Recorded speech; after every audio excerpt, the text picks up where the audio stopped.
Amados irmãos, nesta noite de celebração, noite de ceia do Senhor, quero convidar os queridos irmãos para uma meditação num texto muito conhecido, mas que desafia nós para este momento de celebração da ceia do Senhor. De repente você vai ver o texto assim, mas o que tem esse texto com a ceia? Nós vamos logo perceber da importância da nossa vida cristã à luz desse texto. Abre sua Bíblia lá no Salmo, é muito fácil, é o primeiro Salmo, Salmo de número 1, ou Salmo 1 do Saltério. Convido que você abra sua Bíblia, então, nesse Salmo, como conhecido como Saltério, Salmo 1. E nós temos nesse texto a importância de mostrar os dois lados da vida de um homem, com Deus ou sem Deus. Mas eu quero mais enfatizar nesta noite a importância da sua vida, da minha vida, na presença de Deus, da importância de caminharmos nesse contexto. Então, abre a sua Bíblia no Salmo 1, versículo 1 ao versículo 3. E nós, então, dentro desses 3 versículos, falaremos sobre o tema, as evidências da Igreja do Senhor. Salmo 1 diz assim: bem-aventurado o homem que não anda no conselho dos ímpios, não se detém no caminho dos pecadores, nem se assenta na roda dos escarnecedores. Antes o seu prazer está na lei do Senhor, e na sua lei medita de dia e noite. Ele é como árvore plantada junto à corrente de águas, que no devido tempo dá o seu fruto e cuja folhagem não murcha, e tudo quanto ele faz será bem sucedido. Apenas um detalhe aqui eu quero dar à igreja, presente, que nós não temos o culto infantil, não temos, no período de férias, mas por uma razão, uma mãe precisar usar o berçário está aberto para atender a emergência de uma mãe de criança de colo, de recém-nascido. As evidências da Igreja do Senhor. Meus irmãos, o texto nos proporciona a um desafio dentro deste começo de ano. Tudo para nós ainda estamos vivendo o começo de um ano. Espero que não fique velho esse ano novo para nós em poucos dias, que ele ainda possa, por mais alguns dias, ainda ser considerado por nós um ano novo, um ano de expectativa, um ano de desafio, um ano de projetos, um ano de mudança, um ano de crescimento e assim por diante. A nossa esperança em Deus é que isso se caracterize na vida de cada um de nós. Agora, dentro deste contexto, deste ano novo, nós temos a ideia de uma igreja militante e uma igreja flutuante. A igreja militante, sem dúvida, é aquela igreja que nós encontramos embasadas nas Sagradas Escrituras, e podemos ver isso nos nossos dias, igrejas que estão comprometidas, envolvidas com a verdade, com a palavra de Deus. Essa igreja que marca uma sustentação doutrinária na sua vida cristã. Esta igreja, então, ela revela uma igreja militante, uma igreja que não se abala com o contexto da sociedade, porque ela está embasada, alicerçada e fundamentada nas Sagradas Escrituras. O apóstolo Paulo, por exemplo, em várias epístolas, ele escreve dizendo isto, e uma das cartas, ou das epístolas, principalmente em Tessalonicenses, ele fala dessa igreja de Tessalônica, que ela se fortaleceu, ela venceu todas as dificuldades, porque ela estava fundamentada na palavra de Deus, na Sagrada Escritura.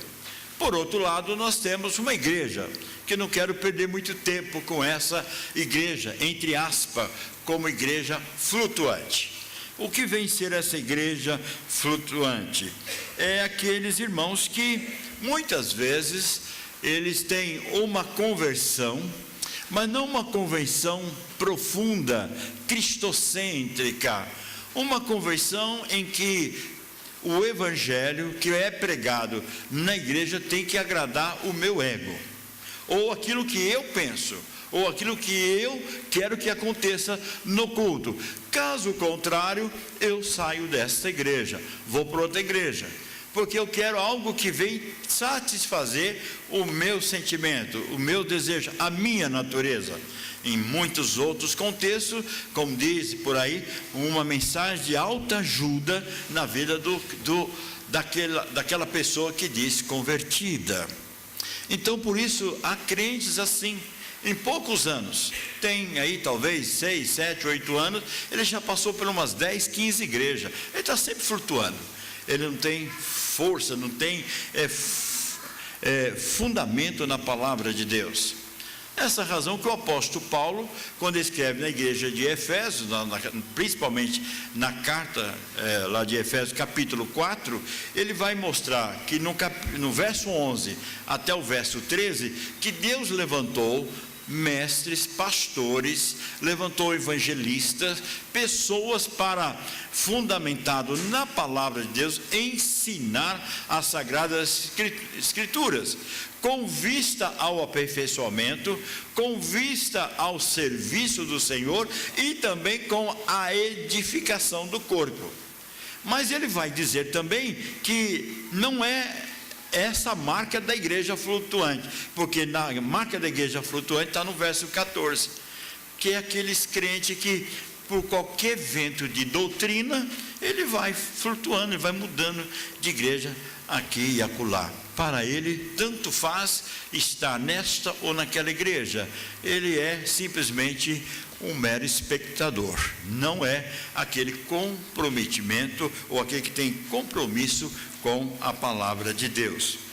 O Salmo 1, ele vai evidenciar algumas características importantes para aquele que precisa, ou para aquele que necessita, ou para aquele que deseja realmente fazer parte desta igreja militante, servindo a Deus em espírito e em verdade. Para isso ele apresenta algumas características que está aqui no verso de 1 a 3. Não vou detalhar hoje o verso 1. Não vou trabalhar com o versículo 1, mas o versículo 2 e o versículo 3. E tirar desses dois versos 3 aplicações ou 3 evidências.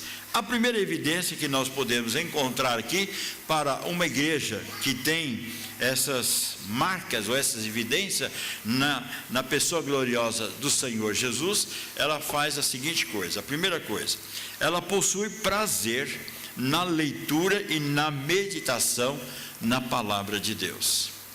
Uma das coisas que fortalece o corpo de Cristo, algo que deixa uma igreja forte, madura, encontra maturidade na vida cristã, é uma igreja que gasta tempo com a palavra de Deus, é uma igreja que demonstra intimidade com Deus da palavra. Davi, como tantos outros escritores do Salmo, revela estas verdades de intimidade com Deus e buscando assim a vontade de Deus na sua vida através do saltério, que é nada mais do que cânticos demonstrando o que Deus fez na vida dos seus líderes ou das famílias dos cantores que nós temos escrito nos livros de Salmos.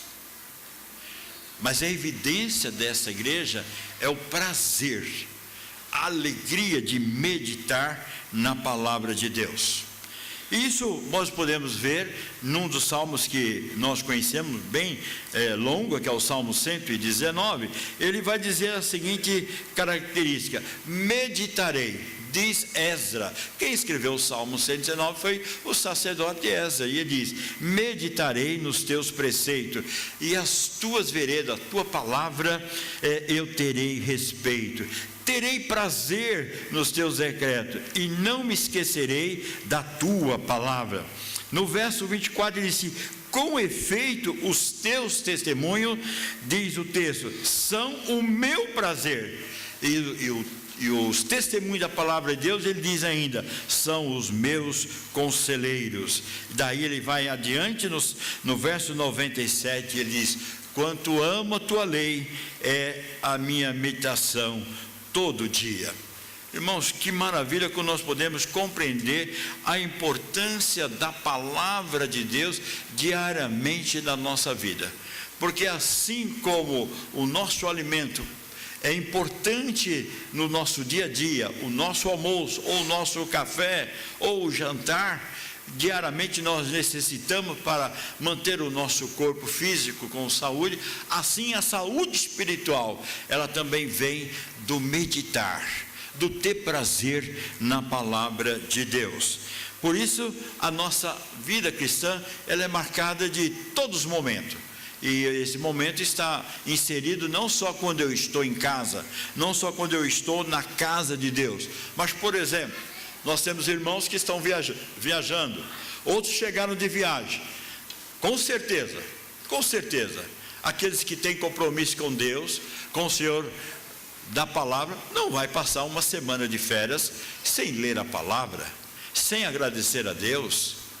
Você está numa praia, ou você está numa casa, numa pousada, ou onde você estiver, você com certeza vai lembrar de que tudo aquilo que está acontecendo na sua vida, na sua família, é vontade de Deus em abençoá-lo nesta ou naquela viagem. Não consigo entender, não consigo compreender que determinado eleito de Deus é capaz de passar um mês de férias, e ele diz assim, eu tirei férias de oração, eu tirei férias da palavra de Deus, e eu tirei férias de Deus também, porque eu não preciso de Deus. É um absurdo, isso não pode acontecer, porque o nosso fortalecimento, a nossa saúde espiritual está em termos prazer na leitura e o prazer na meditação da palavra de Deus. Como foi dito aqui no começo da liturgia, né? O Salmo 122, alegrei-me quando disseram, vamos à casa do Senhor. Mas não é só isso que diz o salmista, ele diz algo muito importante quando nós citamos em outros momentos litúrgicos do culto. Por que eu vou na casa do Senhor com alegria? Aí o salmista vem e diz assim, prostrar-me-ei para o teu santo templo e louvarei o teu nome, pela grandeza, pela maravilha. Mas ele diz assim, pois magnificaste acima de tudo o teu nome e a tua palavra. Quando o Senhor Jesus escreve através do apóstolo João, no capítulo 5, diz que uma das grandes bases da fortaleza da vida cristã de um crente é quando ele examina a Escritura. Aí ele diz, examinais a Escritura e julgais por ter nela vida eterna, porque ela testifica de mim. Então, quando eu busco a palavra de Deus, eu tenho um prazer em meditar, então eu com certeza torno-se cada vez mais íntimo diante do nosso Deus. Mas o Salmo primeiro ainda vai dizer uma outra característica importante na nossa vida cristã. Diz assim, aquele que tem as evidências, né, da igreja do Senhor, ele possui profundidade na palavra de Deus. O verso 3 diz assim, ele é como a árvore plantada junto à corrente de águas, e no devido tempo dá o seu fruto. Meus irmãos, uma das coisas que marca a profundidade de uma igreja, quando ela tem conhecimento bíblico, quando é uma igreja que gasta tempo na escola bíblica dominical, que tem prazer nos estudos bíblicos, que tem alegria no culto doméstico em sua casa, no seu lar ou em nossos lares. Quando nós buscamos então as riquezas insondáveis das Sagradas Escrituras, quando fazemos isso nós alcançamos uma profundidade grande na verdade de Deus, e essa base fundamental faz com que você não é conduzido de um lado para outro, mas você tem quem é o seu alvo. Nós temos quem é o nosso alvo da nossa vida cristã. Não são elementos A ou B ou C, faz mudar você de rota ou de caminho, porque você tem um direcionamento que é o nosso Deus. Mas quando o Senhor Jesus fala daqueles que não têm profundidade na palavra de Deus, ele vai comparar então esses crentes, ou esses irmãos, desses crentes que não têm conhecimento na palavra de Deus, apesar de alguns anos de vida cristã, alguns anos de publicação de fé, mas ainda continua criança na fé. E ele diz assim, olha que quando acontece, quando não há profundidade. Ele diz o seguinte, no verso de número 5 e 6, quando o Senhor Jesus, através do apóstolo Mateus, diz o seguinte, no capítulo 13, como ele compara a vida daqueles que não têm profundidade, falando da parábola do semeador. Ele diz assim, outra parte caiu em solo rochoso, onde a terra era pouca, e logo nasceu, visto não ser profunda a terra. Saindo, porém, o sol a queimou, porque não tinha raiz, e ela então secou-se. No verso 21 do capítulo 13, Mateus diz, quem é esse tipo de semente, ou tipo de solo? Então ele vai dizer lá, o que foi semeado em solo rochoso, esse é o que ouve a palavra e a recebe logo com alegria, mas não tem raiz em si mesmo, sendo antes de pouca duração, ele chegando à angústia ou à perseguição, por causa da palavra, logo se escandaliza. Então é essa a razão que muitas vezes nós vamos encontrar nos nossos dias hoje, no nosso Brasil, podemos dizer assim, que em cada esquina nós temos um bar, não é assim que a gente sempre fala? Cada esquina você vai encontrar um boteco. Agora nós estamos falando assim, em cada esquina você encontra uma portinha de igreja, porque nós estamos vendo os crentes flutuantes, né? De um lado para outro, buscando aquilo que satisfaz, não satisfaz e vai mudando, então cada esquina você tem uma farmácia hoje, tem um boteco, mas você tem uma portinha de igreja. Por quê? Porque não há profundidade, não há sustentação doutrinária na palavra de Deus, não possui profundidade. É isso que muitas vezes acontece daqueles que estão sem essa base de sustentação na palavra de Deus. Infelizmente, nós vivemos isso, né? As pessoas, e tem dezenas, centenas, milhares de pessoas que conhecem a palavra, já estiveram no coral da igreja, já estiveram na igreja cantando ou ensinando, hoje estão fora da igreja, não querem saber de igreja. Por quê? Porque não agradaram aquilo que era de importante no seu sentimento. Eles não estavam querendo ouvir a palavra de Deus, mas estavam querendo que Deus falasse aquilo que agradasse a vida de cada seguidor. Não é isso que Deus ensina na sua palavra. E em momento algum Deus pede permissão para dizer uma verdade ao meu coração, ao seu. Assim diz o Senhor, e diga, Avassi, anda na minha presença e sede perfeito. Anda e obedeça a minha palavra. Caso contrário, serei repreendido pelo Senhor. Mas uma terceira característica, que dentro do verso 3, ainda vai um pouco mais adiante, ele mostra que, além de ter profundidade, possui também essa evidência, ou seja, vida na palavra de Deus. Ou seja, aquele que está em Cristo, aquele que anda de acordo com a palavra de Deus, ele tem vitalidade na sua vida cristã, porque a sua vida, ela está ligada à verdadeira videira, conforme João capítulo 15, no verso 1, eu sou a videira verdadeira, e vós sois os meus ramos. Mas no verso 5 ele diz assim, aquele que dá fruto, ele vai produzir mais fruto, porque está ligado em mim. Aquele que não está ligado em mim, então não dá fruto. É por isso que Jesus diz, sem mim nada podeis fazer. Então é fundamental que na vida cristã, a igreja viva do Senhor Jesus, que tem vitalidade em Cristo, ela está pronta para a obra do Senhor. Ela não está preocupada em satisfazer o seu coração, mas o coração de Deus. Contribui nos seus dons e talentos, como nós cantamos nessa noite, Por quê? Porque Deus mudou o seu viver, Deus transformou a sua vida, e agora a sua vida transformada por Cristo Jesus, ela passa a produzir frutos que saltam para a vida eterna. O Senhor Jesus escreveu na sua palavra, através do apóstolo João, uma mensagem desafiadora para nós, e ele diz o seguinte, no Evangelho de João, quando ele fala as seguintes palavras: eu sou o bom pastor. Verso 11, ele diz, João capítulo 10, verso 11, eu sou o bom pastor, e o bom pastor dá vida pelas suas ovelhas.